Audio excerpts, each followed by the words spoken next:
gloxinia wood are used. It takes a scientific approach to produce these parts. An anecdote is often quoted about this aspect of the production. It goes as follows. Once upon a time, an apprentice felt that he had learned all the skills necessary for making an oil paper umbrella, and so he left his teacher to run his own workshop. But when he tried to fix the spokes to the bracing ring, he found that the ring cracked. The helpless young man had to come back to his teacher. When he entered the courtyard, he saw his teacher's wife washing clothes, and he asked her where his teacher was. The woman replied that he was soaking some wooden blocks in the backyard. That was the answer the young man was looking for. He quickly returned to his workshop and put the wooden rings with the spokes of the umbrellas into some water. After that, the bracing ring never cracked again.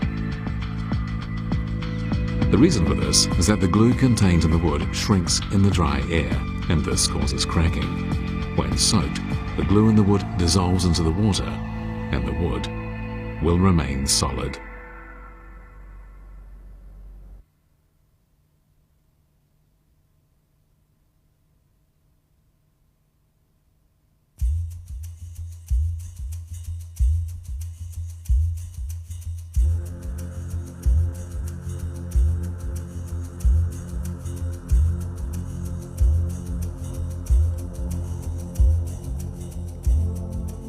The shank is the main part of an umbrella, so the material used in making it is very important.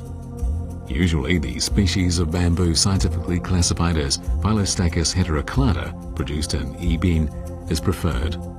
The stem of this species of bamboo is strong and slender. The smallest part of the umbrella is called the tab, which supports the weight of the entire hood and spoke structure.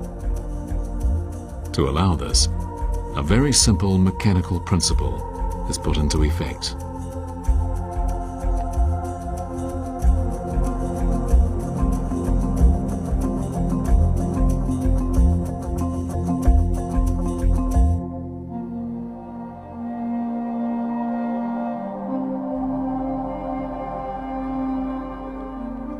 When all the materials for the frame of an umbrella are ready, it will finally be assembled. This procedure imposes demanding requirements on the craftsman's performance.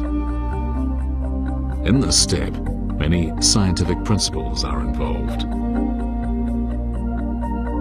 The spokes and spreaders should support each other to form the frame of the umbrella hood.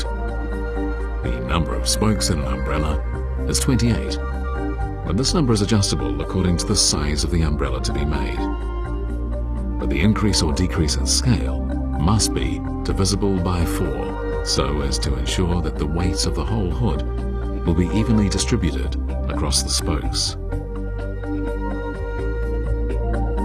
The more spokes, the more supporting points the umbrella hood has, and the heavier the hood will be, and vice versa.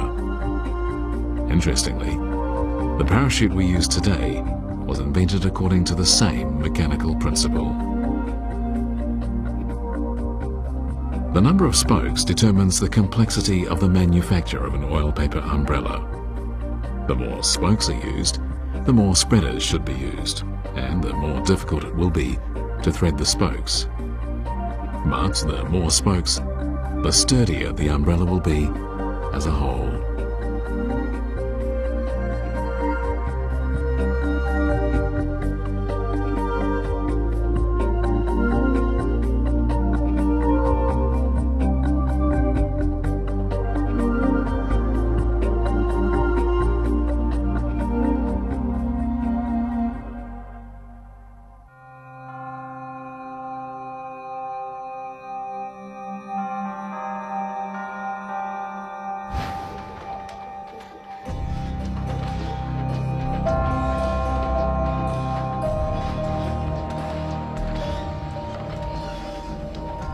Winding thread from a larger rod onto a smaller one facilitates the stringing together of the spokes of the umbrella hood.